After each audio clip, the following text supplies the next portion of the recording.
Um, so, welcome to today. I am so excited to share something with you guys today that I have brought into organizations around the world. And it's simple. It's such a simple, like anything, simple process, but that provides you with so much clarity. And especially as you shift and move in your business and start to come up with new ideas and come up with different things that you want to experiment with, having somewhere to put those and play with them can be really super valuable. So I've just popped in the chat. I don't know if you can see that, guys.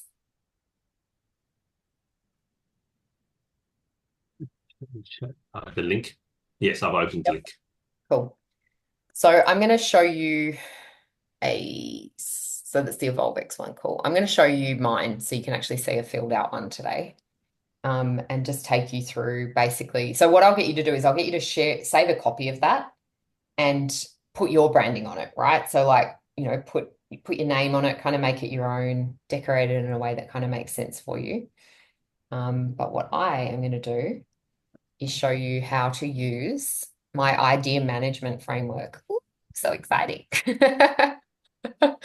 I get really geeky and excited about this, guys. This is a good one.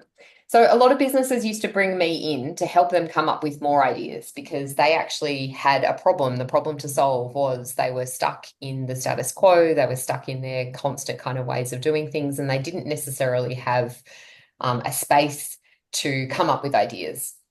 And so for years, I would go in and teach design thinking and we'd stimulate creativity and we'd get people with thinking of these really off the wall, amazing ideas. They'd be like, what about this? What about this? What about this? And then, similar to what you said the other day, Steve, they got to a point where they'd made a decision around this is a good idea. We love this idea. We think it's good, and on the surface, it looks like it'll be something worth exploring. And then they would end up going, well, where do we start? We've actually got too many ideas now. And so the new problem to solve was how, once you've stimulated all these amazing ideas, how do you actually choose the ones to work on? And so I developed a idea matrix. And, within the companies that I was working in, whether it was on a whiteboard or in an Excel spreadsheet or in a system, a project management system, we would basically put in place a score that would help us score our ideas so that we could get really clear on the ideas that we could prioritize. And so, what I'm going to do today is just show you how I've got that set up, and then I'm going to help you guys set yours up so that we can get crystal clear on prioritizing all of your ideas and getting into a space where we know exactly how to start next week. How does that sound? Good. Yeah, cool. Yay. Okay. Mm-hmm. So Awesome. these have got different weightings on them. And so it's not necessarily a normal kind of sum because actually the viability, desirability, and feasibility and the user requirements are going to be the most important things when it comes to an idea. So, this prevents the mad, amazing exec idea. They come to you and they're like, this happens in companies all the time. I've got this amazing idea.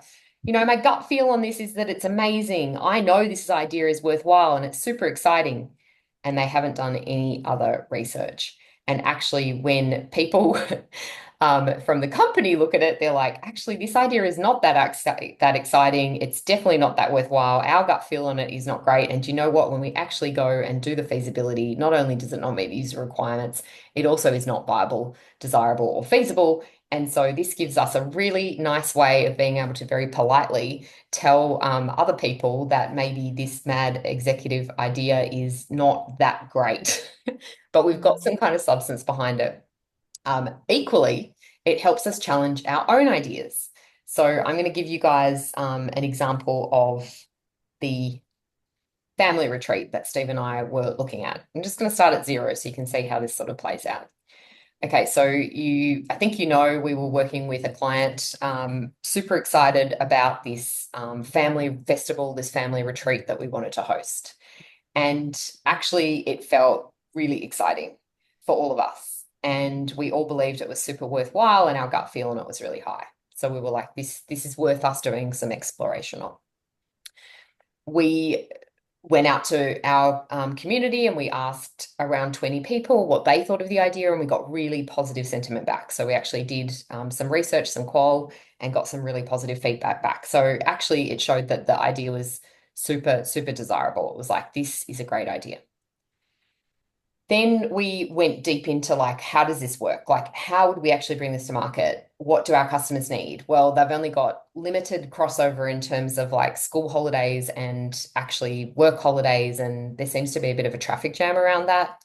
And so when we started to look at what would it look like if we were trying to get, 200 families to Bali for a family retreat, what we hit was this kind of traffic jam where it was like actually putting something in the diary and trying to get people to either take kids out of school or come in school holidays has its own kind of limitations. So school holidays is tricky. Steve knows this. Flights are really expensive in the school holidays, which I think is a total crock. I think it's so mean. It's like this is the one time when your kids are off and when you want to take them away and you're charged a premium, and it does my head in.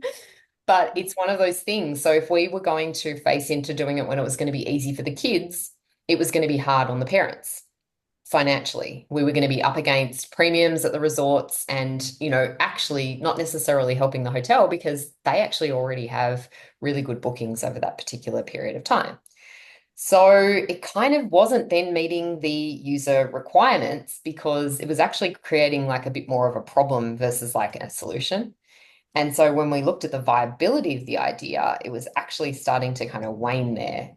And while the desirability was high, when we actually got the costing back, the cost to put this event on in a time that was going to work for parents meant that the idea actually wasn't super feasible at all. So the idea didn't really meet the user requirements. It wasn't viable. It was desirable, but it really wasn't feasible. And while it was exciting and it felt worthwhile, it just ended up getting a much lower score. And for us, we ended up having to put that into the Wonder Zone. So the Wonder Zone is a space that I created because what I noticed was even with this super simple scoring system, people would be really sad if I said to them, we're not going to do the family retreat. It's not happening. They were like, what do you mean it's not happening? And so instead, I developed this thing called the Wonder Zone. And it's in my book, it's in my innovation processes. Helen's heard me talk about it before. The Wonder Zone is this imaginary place where instead of us putting straight into the kill zone, which stuff happens, stuff does go to the kill zone sometimes, we can put it in the Wonder Zone, which means not yet. Maybe this is a little seedling that's not ready to be brought to market yet.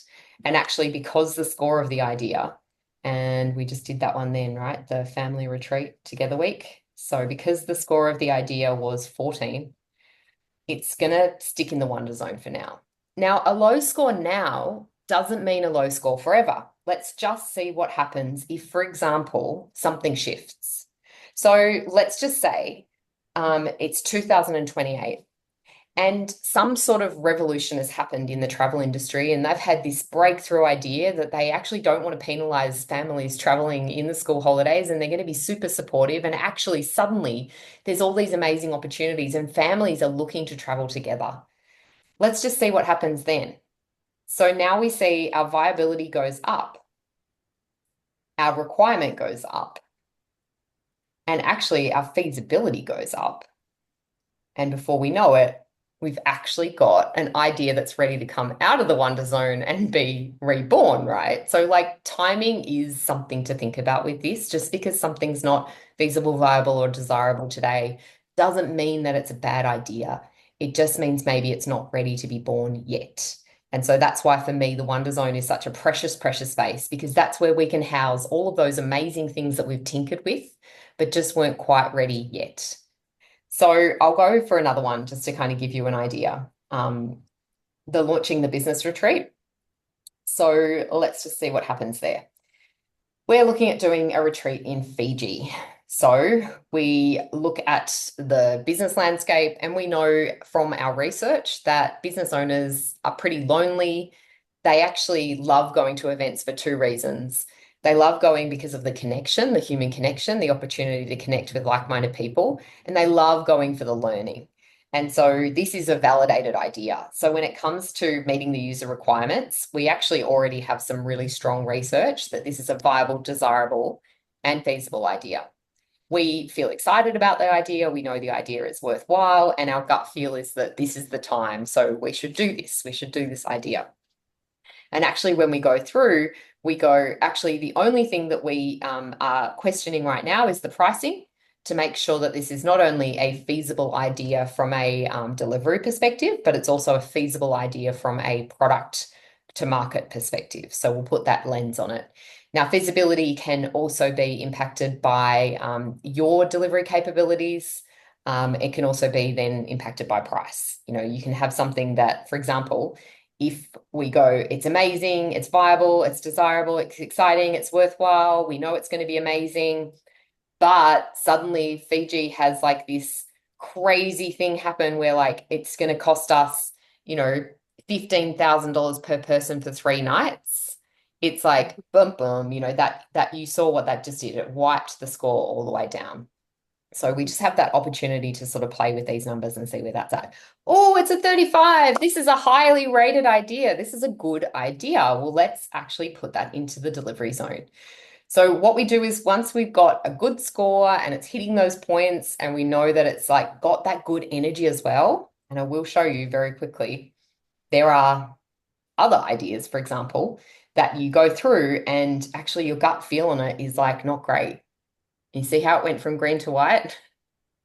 It was like, oh, actually, gut feel is important. You know, how we feel about an idea is worth leaning into. And so it gives us that space to sort of have the intuition around it. So if we've got all those things lining up and our gut feel is good, let's put it into the delivery zone. And then we need to ask ourselves a few extra questions. We have to actually ask, okay, well, who is the product owner or the business owner of this project? Now, even if you are a solopreneur, this is a super important question to ask because often, if you don't have a product owner assigned, even if it's yourself, then it's not actually going to be able to be brought to life in the real world. That ownership, that person who's going to actually scaffold that idea from idea into the real world is super important. And so we will actually assign, you know, Steve and Sarah. We had a really high score on that idea. It was like a 35. And then we've got to think about our next steps, making it real. Status of an idea can be it's active, it might actually be moving, estimated idea of the value, and then an implementation or a completion date. And then eventually we're going to have a delivery zone as well, a delivered zone. So we can pop that in as well. The next steps in making it real is really important because often, again, we get stuck in that place where we're like, it's a good idea, it's a highly rated idea, we've got a product owner, we're so excited, we're just not sure where to go next. And so taking a little bit of time to actually step this out and ask yourself, how am I going to make this real? And I've provided in the past a making it real worksheet, which I can send across after this call, Steve, to you, because I've stepped Helen through it a couple of times.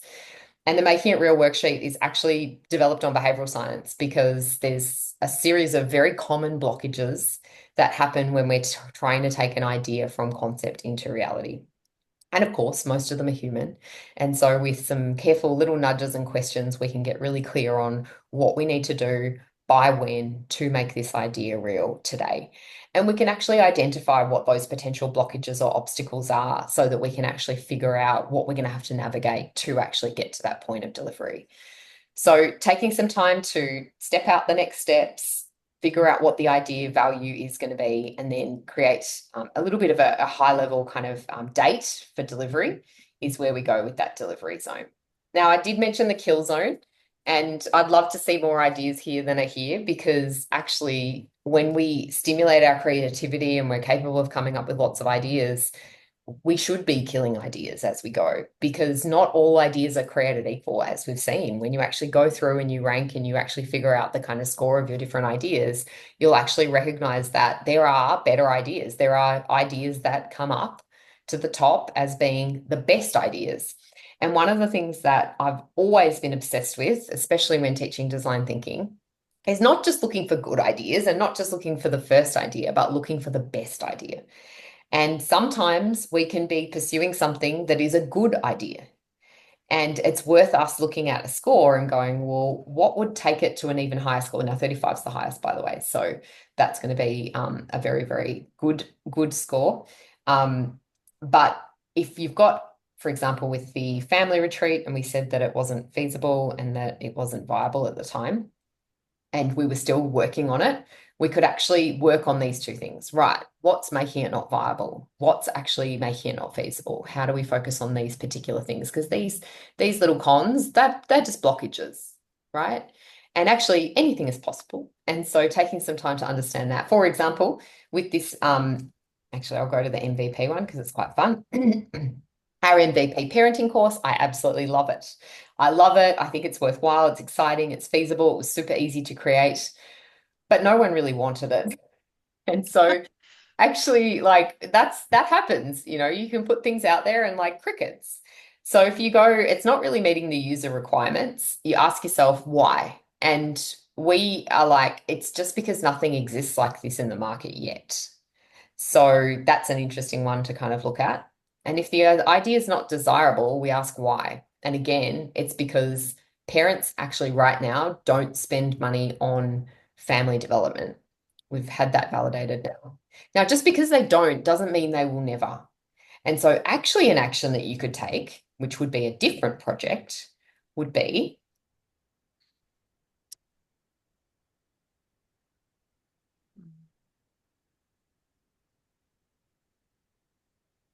develop demand for parenting development. Okay, so if I'm developing demand for parenting development through some sort of movement, let's just call it, it's a movement, then I am going to be thinking about my parents and what their needs are. So I'm going to be rating really high. And actually, my gut feel on spending time helping parents understand why parent development is a good thing. I mean, that sort of tracks for me. Definitely feels worthwhile, exciting. It feels feasible. It's not desirable because they don't know that they want it yet. We don't know if it's viable yet, but it's definitely going to track differently now. Now it's a slightly different idea. Now it's an idea that's worth potentially exploring because I've gone to a different part of the funnel. Instead of me developing a solution, I'm developing awareness. And in that space, I've tracked an extra 10 points. And so sometimes it's not that it's the wrong idea, that it's the wrong part of the process. It's that actually all of your effort needs to be focused on actually creating a market for the idea that you have or developing awareness around what it is that you're seeking to bring. And I know, Helen, right now with your Cups Crusade, the awareness that you have right now that you're developing and that you're helping people understand is part of that process, right? And so actually what you'll recognize is, particularly if you're an entrepreneur, and Steve, you're doing this without realizing all the time, is that you are educating and stimulating the market and helping them understand why they need what you have to offer and actually preparing that soil for the seeds that you're seeking to bring. And that's, signs of good entrepreneurship. It's spinning plates, which is a really good thing.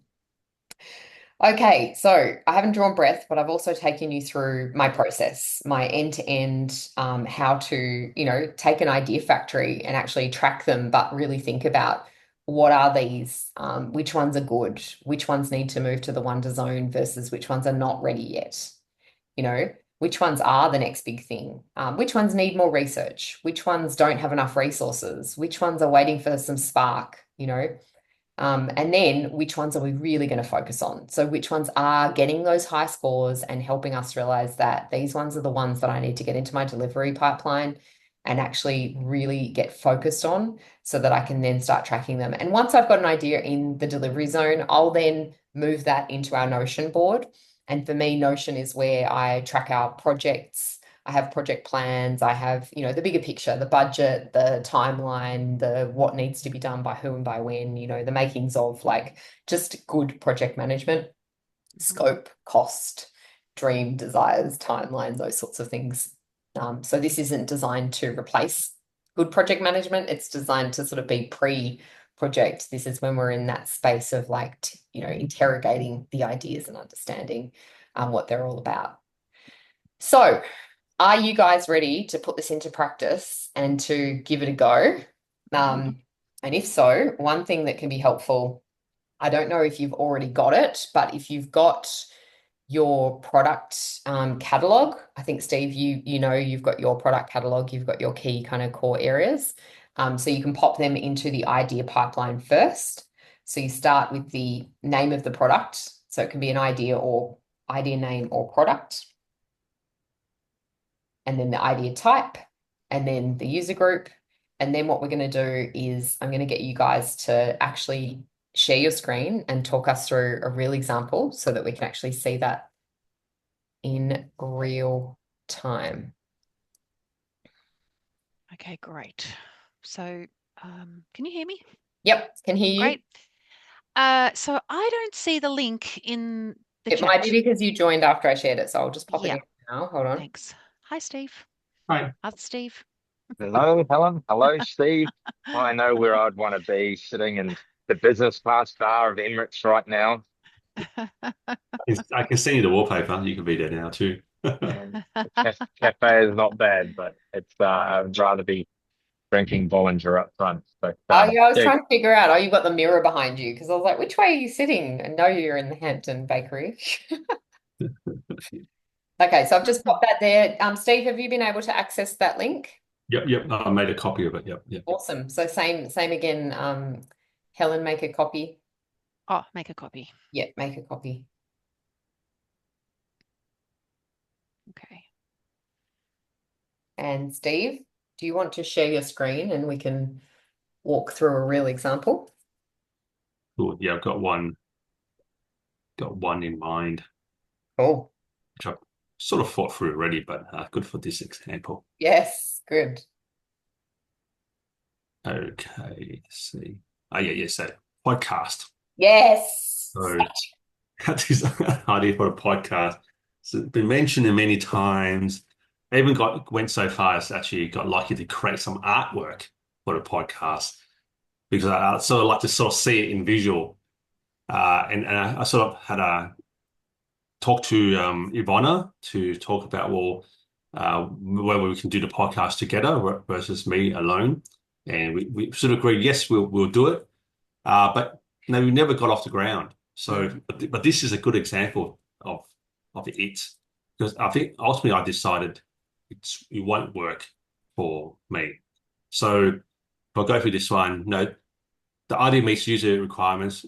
I say yes, there's heaps of podcasts around. There's just thousands of them. So I say probably say four. Um, the idea is also viable because it's already a proven market. So I say that's five. And also there's lots of travel podcasts. And the idea for our podcast that we would pick a different city or different country. So it wasn't going to be a timely thing. It's going to be more of an evergreen thing that we'll talk about Iceland. And if Ivana has been there, then I can then talk. She can talk about the hotel she's been and the experiences. I can talk about how you would get there. That's cool. So That's that cool. there. So evergreen. So it wasn't about current affairs.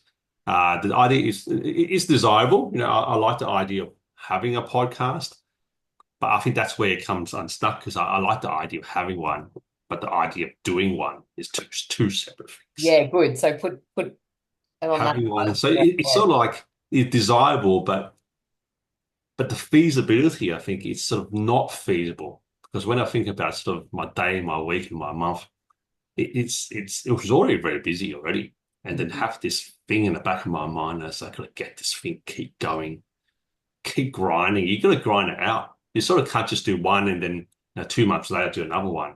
You got to Yeah. have this frequency. So sort of the idea is sort of like it is feasible, but also the idea for me that is not feasible in my work style. The idea is definitely very exciting, and I'll say the idea is worthwhile. And the gut feeling is great, but then I also have a gut feeling that it's not great Yeah. Yeah. because of that. So I think, but sort of looking through this is like if I look at the pure numbers, is a goer. But if I look at sort of how it will actually impact Well, on here's an interesting one because I think if your genuine block is your time, if you got together over 2 days and produced the entire year's worth of content and it was done, would you do it?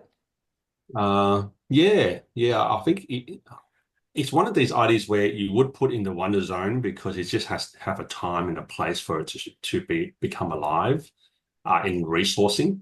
Because if I had a scenario where no, you just hide, obviously you just hide this bunch of people that do everything, and then you just meet and do the talking, but none of the marketing, none of the getting random guests on board and stuff like that, then it could happen because then I don't really have to do much preparation. Love it. I Sometimes think. to Mm. articles. Steve, write this article. Yeah. I just like muck around on it for ages until I get this article done. And then everywhere I go, I just got on back in my mind, there's this fucking article I've got to write. So I used to write these articles when I go on a trip and used to destroy the trip because all I think about is I've got to write this article. And that was before AI though. So AI Yeah, is now I, you've got an AI. I think that's the power of there's some really good examples of co-produced podcasts. So um the first million, my first million podcast, I think that's with Sam Parr and his co-thing, is to be able to play off two people is really powerful. And there's another one.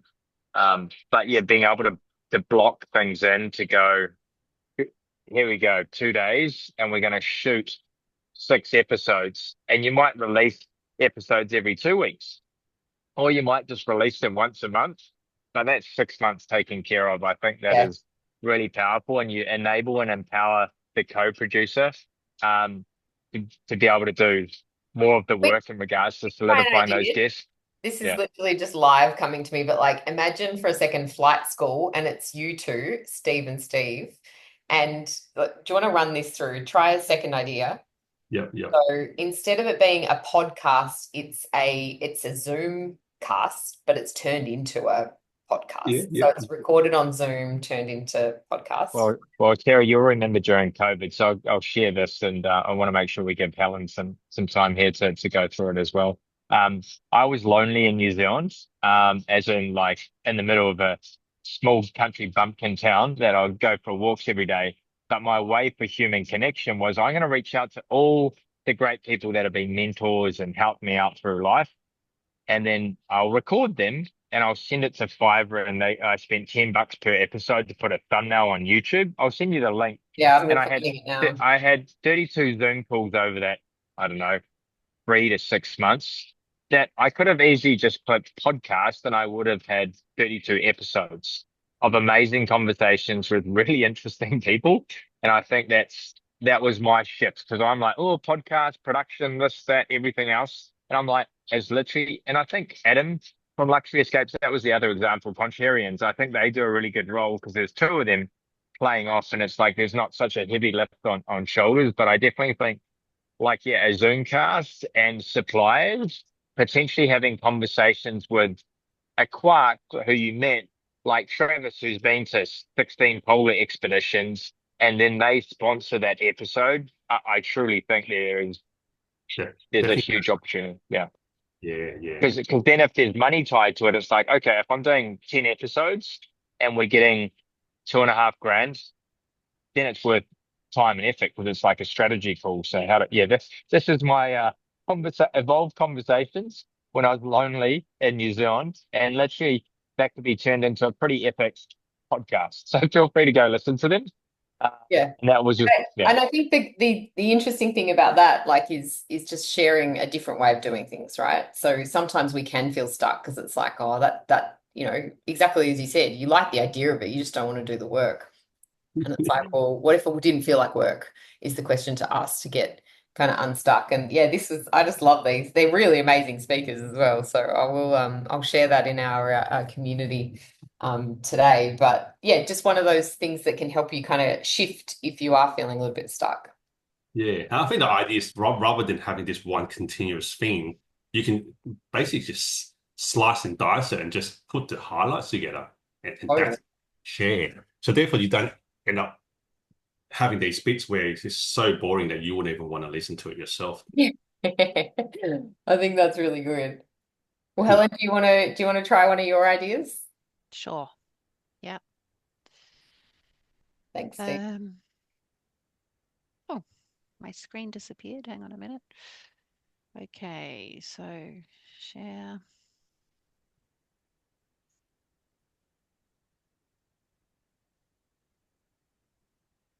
Okay, am I sharing? Yep. Yeah. Oh, tab. Okay, so I guess we do the airline travel cup solution. Love We'll it. just say that.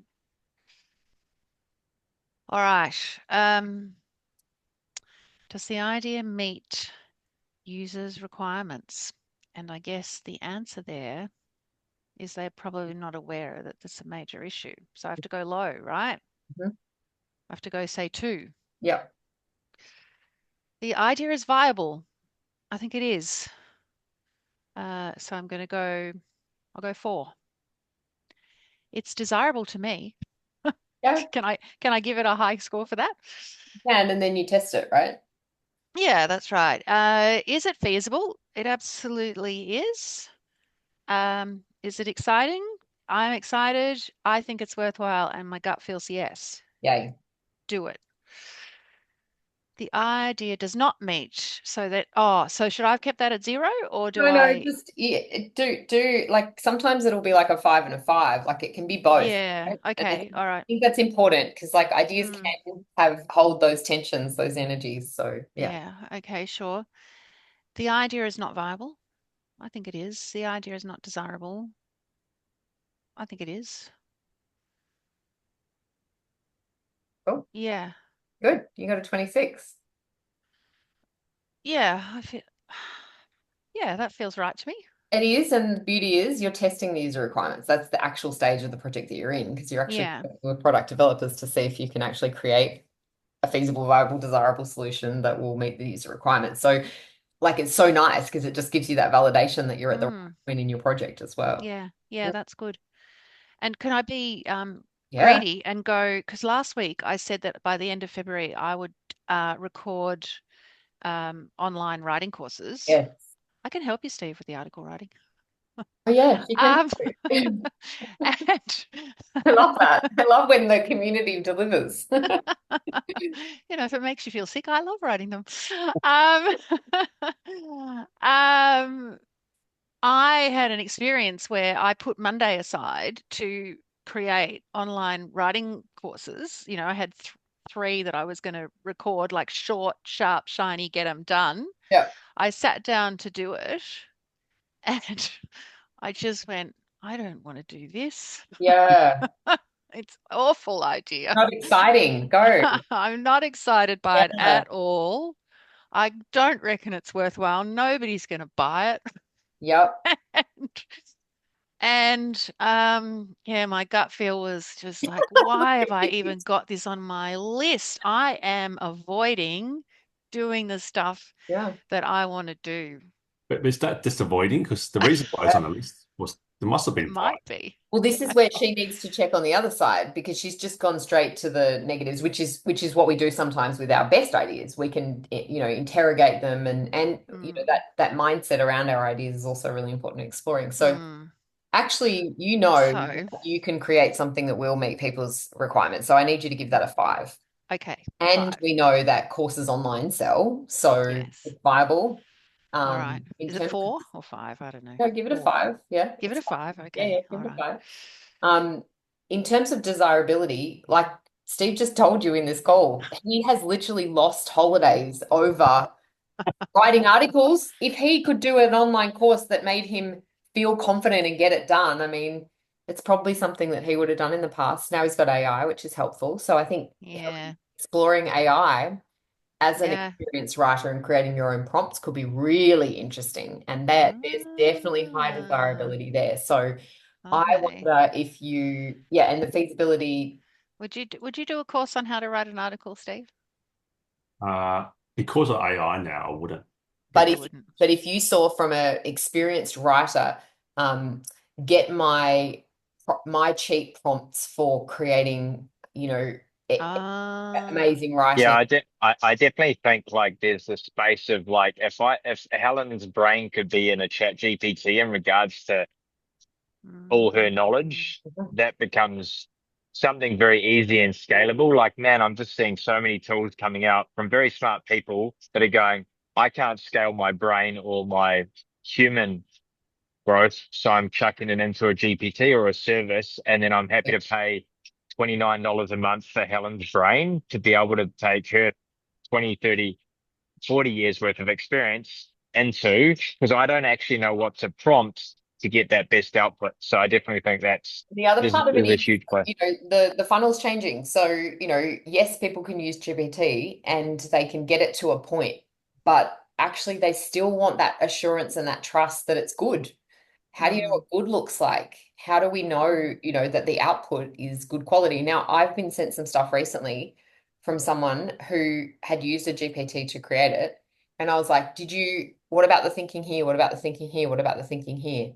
And because they had some gaps in their knowledge, they were trusting the GPT for the mm, output. And so, what I'm curious about, and I can see it emerging already, is let's just say, for example, I put out there right now, steal my agenda for an organized impactful ops offsite or retreat. People are going to be like, I'm interested in that. Cool. I'll download that. Now they might get the free download and then I put them into a nurture sequence and I'm selling them on to actually having a coaching call with me or like having a conversation or joining one of our retreats. So that idea of the interaction, the user journey, the experience design, the workflows, the automations, that's the bit that is where you kind of go, there's a layered value offering here. And I'm using some interesting things to get people's attention and then I'm pulling them into a bigger offer. And the bigger offer, mm, I think, is actually, do you know what?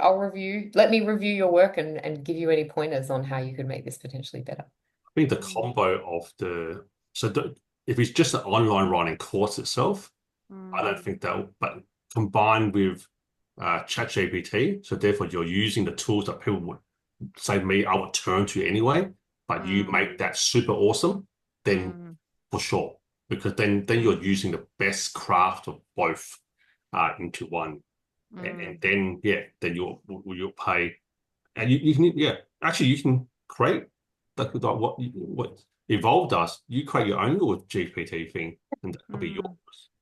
Pay Yeah. for access, and mm. I'll So write good. this art on the platform. Code it like a child. Do, And do you want to do you want to give the example of the workshop that we ran yesterday? And it's actually okay. Like a lot of people are sitting in this space is like, and I come across it. I was at Easy Weddings. This is an intimate group and a safe space. Is that a few of them are completely against ChatGPT, and they're like, ah, man, the relationships are you have to put time and think. And I'm like, if I do that, they don't actually get an email because it takes so long because I'm such a perfectionist to try and get it through. Whereas ChatGPT has actually helped articulate what I'm thinking into something. So there's this world of um, acceptance, but the only way forward is um, I think being able. So, Helen, what would you say your true niche is around writing? Like, I know you've done some amazing stuff in defense and contracting and all of that space. Would you say that, if you could kind of summarize in a sentence, what niche do you kind of own? Because then I'm like, there are other people out there trying to write for defense and that sort of stuff, and they have no freaking idea. So to be able, I know that's sensitive, but yeah, writing for what government or writing for mm, tender process, like a tender process. I'm like, if I could pay someone that was 20 years in sponsorship and partnerships, that I could get access to that way of thinking and brain, mm. be happy to pay a lot of money for. So, what would you say your niche is if you niched it down to not just writing skills, but into deliverables for certain clients? Sure. So I guess well, bid response is one that I'm very good at. And um, what else would I say I'm very good at? Uh, well, all of it, but um, Yes. Yes. Yes, Queen. Yes. but niche it. Um, oh gosh, well, I'm good at comms, in change scenarios. Um, I'm good at training materials. Um, So this is perfect. So what's how Kate Resilience SOS. So she came to us and she put it into the group as like she's got this got amazing content, everything, and she delivers workshops, everything, and she's like, Steve and Sarah, how can we find someone to take that into the online and create this online course? Mm, And I'm like, hang on, you've already got all of that content. She was willing to pay money to get someone else to write it, to then put it into an online course environment. There is that training materials, change management, like being able to articulate how to write comms for change management, how to write comms. And then there's the chat GPT that has your brains and how you write into mm, change management or training manuals. Like, man, think how mm, much time people spend on writing training manuals and paying people. It's like if they can mm, kind of have that with one of their internal team with guidance from Helen that mm. people can check into, Yeah. people willing to pay for that And service. So just a thought.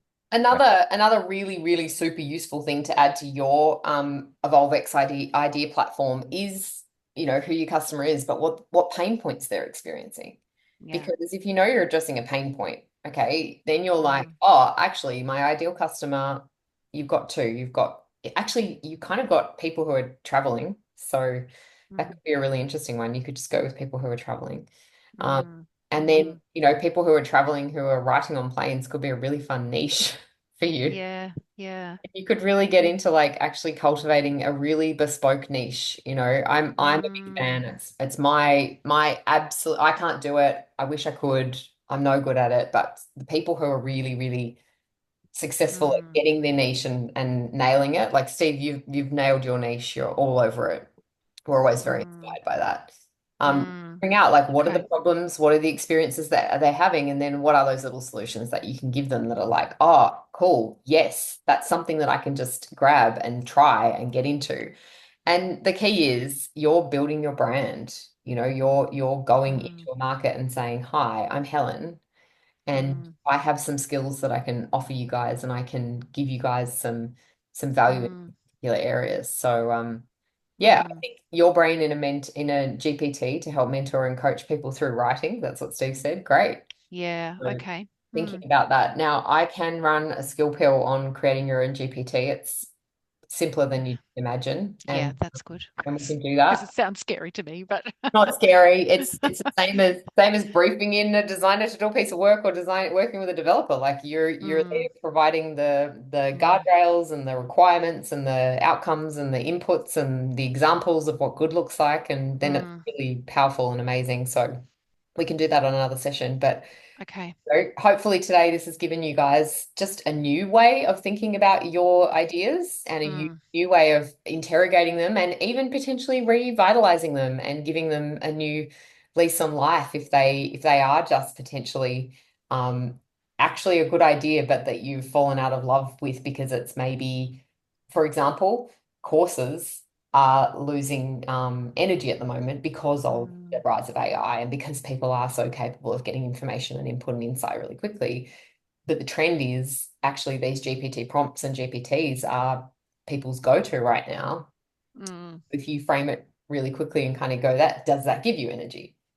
mm. And checking in Yeah, with yeah, that and doing a re like look and go, oh, it's actually that I don't want to create a course. I want to create something that's more energetic and free. yeah, Yeah. yeah. That does feel like that to me. Yeah, thank Right. you. And that like simple switch can Thank make you. something feel totally different. So Mm, I'm mm, super, super excited. And I do hope, Steve Huey, that you do a podcast because we'll never mm. get tired of hearing your wisdom. And I believe it's a legacy thing, right? You deserve to have your stories out there in the world. So hopefully It we will can come. find a good solution for you to just get it done, batch process it.